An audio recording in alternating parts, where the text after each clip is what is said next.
عاشورہ ہمارے لیے غم کے دن بھی ہے اور خوشی کے دن بھی ہے. تو اکثر لوگ کہتے ہیں وہ کیسے خوشی؟ آخر عاشورہ کوئی خوشی ہو سکتا ہے؟ جناب عاشورہ کامیابی کی دید سے اگر دیکھیں تو خوشی ہے. اگر مصیبت اور اپنے طبعی حالات کی دیکھیں تو شہادت و اسارت تو ایسے چیز ہے، اس میں مصیبت اور غم دونوں اس میں ہے. تو عاشورے کے دن ایک بندہ خدا سجدے شکر کرے خوشی کے. وہ کس خوشی پہ؟ امام حسین کی شہادت پہ نہیں، امام حسین کی کامیاب پہ. کو امام حسین کی کامیابی خوشی ہے، شہادت مصیبت ہے. تو ایک دن میں خوشی اور غم دونوں ہے، تو اس میں کوئی منافات نہیں ہے، کوئی مشکل بھی نہیں ہے. یہاں سے لوسر مناؤ، وہاں سے ایام فاطمیہ بھی مناؤ، وہاں پہ مصیبت اور یہاں پہ خوشی. خوشی اور غم انسان کی وجدان کے، انسان کی طبیعت کے حصے ہیں. آپ کو غم نہیں ہوگا تب بھی خوشی نہیں ہے، خوشی نہیں ہوگا تو غم نہیں ہے. تو غم اور خوشی دونوں ہونا چاہیے. خوشی کا دن بھی ہے اور غم کا دن بھی ہے. جب حابیل شہید ہوئے تو آدم نے کیا؟ آدم نے ماتم کیا، آدم نے گریہ کیا، آدم نے مرثیہ کہا. لیکن شیطان نے کیا؟ شیطان خوش ہوا. نہ صرف یہ بلکہ باب احادیث کو اٹھائیے تو ہمارے ائمہ علیہ الصلوۃ والسلام نے لکھا ہے کہ ایک مومن اگر مشرق میں ہو اور دوسرا مغرب میں ہو، یا ایک مومن مغرب میں ہو اور دوسرا مشرق میں ہو، ایک دوسرے سے کوئی رابطہ نہیں ہے، کوئی اتصال نہیں ہے، کوئی خبر نہیں ہے. لیکن اگر ایک مومن کو تکلیف پہنچے تو خود بخود ایک رشتہ ایمانی کی وجہ سے دوسرے مومن کو تکلیف ہوتی ہے، وہ غمگین ہوتا ہے، وہ رنجیدہ ہوتا ہے.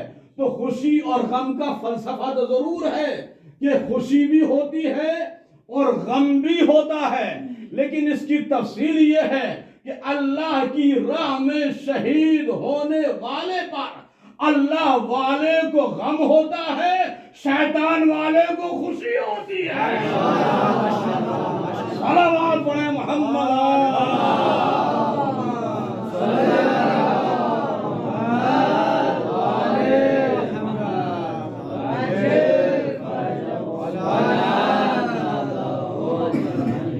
بات پہنچ رہی ہے نا؟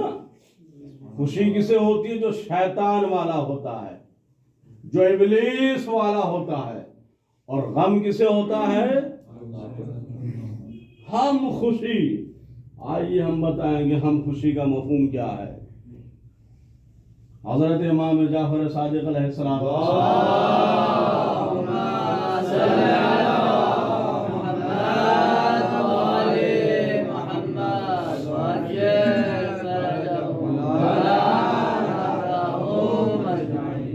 فرماتے ہیں آپ کہ اللہم وَأَهْلِكْ من جعل یوم قتل نبیک عیدا وَإِسْتَحَلَّ بِهِ فَرَحًا وَمَرَحًا. پروردگارہ ہلاک فرما اس شخص کو. کس کو؟ کہ جو تیرے نبی کے قتل کے روز کو، روز شہادت کو کیا بنائے؟ عید بنائے. اور وَإِسْتَحَلَّ بِهِ فَرَحًا وَمَرَحًا، اور اسے خوشی کا آغاز قرار دے. جو تو ٹھیک ہے، آپ کے نزدیک اگر ہے ایسا کہ خوشی کا دن بھی ہے آپ کے لیے، تو معصوم کی حدیث تو یہ کہہ رہی ہے کہ جو شخص اسے خوشی کا دن قرار دے وہ کیا ہے؟ ہلاک ہونے والوں میں ہے. اس لیے کہ معصوم کی دعا رد، معصوم کی دعا رد. اور کیوں نہیں ہوتی؟ اس لیے کہ معصوم جو ہے وہ ناحق دعا کرتا ہی نہیں ہے. معصوم کیسی دعا کرتا ہے؟ جو عین حق ہوتی ہے، عین ثواب ہوتی ہے. اور جو عین ثواب ہوتا ہے اللہ اسے رد نہیں کرتا، اللہ اسے قبول کرتا ہے. تو آپ نے روز عاشوراء کو ہم خوشی کا دن کہہ کے اپنی حقیقت اور اوقات کو اجاگر کر دیا ہے. کیا کہ آپ خود بھی ان افراد میں ہیں کہ جن کے لیے چھٹے امام نے ہلاک ہونے کی دعا کی ہے. اب میں جملہ عرض کر رہا ہوں آپ کی خدمت میں. اے صاحب جب و دستار عالم، اے مذہب کے ٹھیکیدار عالم، آپ جب خود کو ہلاکت سے نہیں بچا سکتے تو اپنے پیچھے چلنے والوں کو کیا بچائیں گے؟ آپ خود بھی ہلاک ہوں گے، جو آپ کے پیچھے چلے گا اسے بھی ہلاکت تک پہنچائیں گے۔ اللہم وَأَهْلِكْ مَنْ جَعَلَ يَوْمَ قَتْلِ نَبِيِّكَ عِيدًا، خدایا اسے ہلاک فرما۔ اور پھر زیارت عاشورہ پڑھیے، کیا جملہ آیا اس میں؟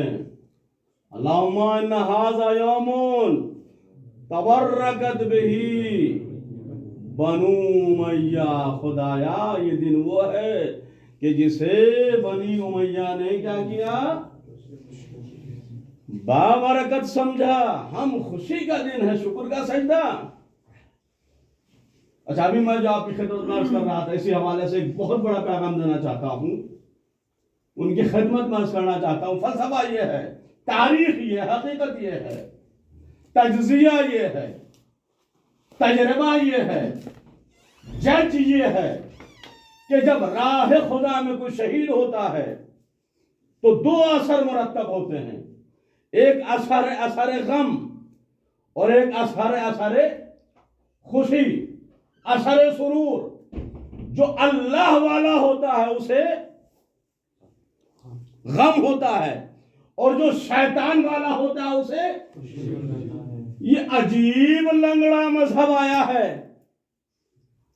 کلیئر ہے نا؟ جو اللہ والا ہے وہ غم منائے گا، خوش نہیں ہوگا۔ جو شیطان والا ہے وہ خوش ہوگا، غم نہیں منائے گا۔ یہ عجیب لنگڑا مذہب آیا ہے کہ یہ خوشی بھی مناتا ہے اور غم بھی۔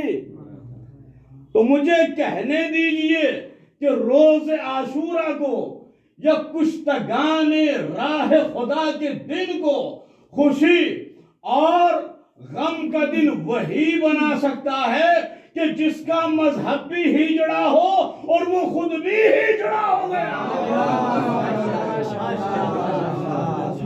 یہ ایک بیچ کی صنف ہے جناب، اس لیے کہ جو غم منا رہا ہے وہ خالص اللہ والا ہو گیا، اور جو خوشی منا رہا ہے وہ خالص شیطان والا ہو گیا۔ یہ کون آیا کہ نہیں خوشی بھی ہے غم بھی ہے؟ اس تیسرے کو کیا کہا جاتا ہے؟ اسے کہا جاتا ہے خنثی۔ یہ کیا ہے؟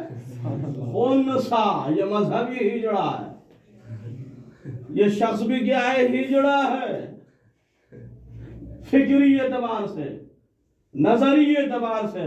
اچھا ٹھیک ہے، خوشی کا دن ہے، ہم خوشی کا دن ہے، تو حضرت آپ نے جو ایک بدعت بنا رکھی ہے، واہ فرض بنائی ہوئی ہے نا ایک بدعت، واہ فرض کیا معنی ہوتے ہیں اس کے؟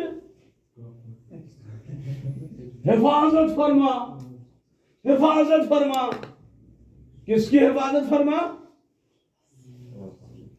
ارے آپ جب خوشی کا دن ہے، روز شہادت، روز قتل خوشی کا دن ہے، خوشی کا دن ہے نا، تو آپ اس وحفظ کو وقتل میں بدل لیجئے نا، وحفظ نہ کہیے، بلکہ یہ کہیے خدایا جلدی سے جلدی ہمارے امام کو قتل فرما، اس لیے کہ جتنی جلدی قتل ہوگا اتنی جلدی خوشی کا دن آ جائے گا۔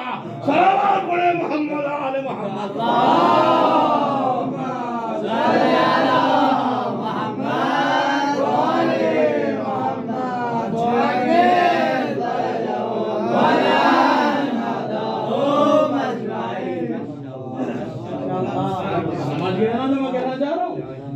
تو بڑے خدایا حفاظت فرما۔ ارے خدا سے حفاظت کرا کے خوشی کے دن کو کیوں ٹال رہا ہے بھیا؟ بلکہ یہ دعا کر کے جلدی سے جلدی بلا خدایا تاکہ جلدی سے جلدی خوشی ملے، کیونکہ شہادت تو خوشی ہے نا، اس شہادت کو، اس خوشی کو ٹال کیوں رہا ہے؟ اس کا مطلب یہ کہ فلسفہ کیا ہے؟ باطل ہے، یہ فلسفہ صحیح نہیں ہے، یہ صف ستا ہے، یہ عرفان حق سے لاشعور ہونے کی دلیل ہے۔ اور ستم بالائے ستم تو یہ ہے کہ پھر ادعا کرتے ہیں کہ ہم تو بڑے مسلح ہیں۔ اسی لیے میں کہا کرتا ہوں کہ اسلام انقلاب صلاحی کا قائل ہے، انقلاب فسادی کا قائل نہیں ہے۔ اسلام میں وہ انقلاب اچھا ہے کہ جس کا نتیجہ کیا ہو؟ صحیح ہو۔ وہ انقلاب اچھا نہیں جس کا نتیجہ، اور فقہی اعتبار سے، فقہی دنیا سے مثال پیش کر دیتا ہوں، اگر شراب منقلب ہو کر سرکہ ہو جائے تو اسلام کہتا ہے پاک ہو گئی۔ کیوں؟ اس لیے کہ مفسدہ ختم ہوا اور اچھائی اس میں سرایت کر گئی۔ جو شراب کا مفسدہ تھا وہ کیا ہو گیا؟ لیکن اگر سرکہ شراب ہو جائے تو بھی تو انقلاب ہوا کہ نہیں ہوا؟ انقلاب ہوا یا نہیں ہوا؟ تو کیا اسلام اس شراب کو پاک قرار دیتا ہے؟ کیا کہتا ہے اسلام؟ اسلام کہتا ہے کہ نہیں، یہ نجس ہے۔ کیوں؟ اس لیے کہ اس میں جو اچھائی تھی وہ کیا ہو گئی؟ وہ ختم ہو گئی۔ تو اسلام میں انقلاب اسی وقت تک معتبر اور لائق قبول ہے کہ جب تک انسان میں اچھائی پیدا ہو، برائی ختم ہو، اور وہ انقلاب بالکل بدتر اور ناقابل قبول ہے کہ جو انسان کو ایمان سے نکالے، یا کافر بنا دے یا منافق بنا دے۔ انقلاب لائق قبول نہیں ہے۔ آپ کھڑے کہاں ہیں حضرت؟ انقلاب کا جھنڈا آپ نے لیا، اس کا مطلب یہ کوئی ہے کہ اب آپ اسلام بھی بدل دیں گے؟ انقلاب کے لغوی معنی بدلنا ضرور ہوتے ہیں۔ یہ کیا سا انقلاب ہے؟ سب کچھ بدل دو، سب بدل دو، عقیدہ بدل دو، فروعات بدل دو، مسائل بدل دو۔ اچھا، جب سب بدلنے ہی کی تیاری میں آپ لگے ہیں، آپ نے پرچم اٹھائی لیا ہے، تو آپ سے ہماری گزارش یہ ہے کہ ابا اور بدل دو۔ صلوات پڑھیں محمد آل محمد۔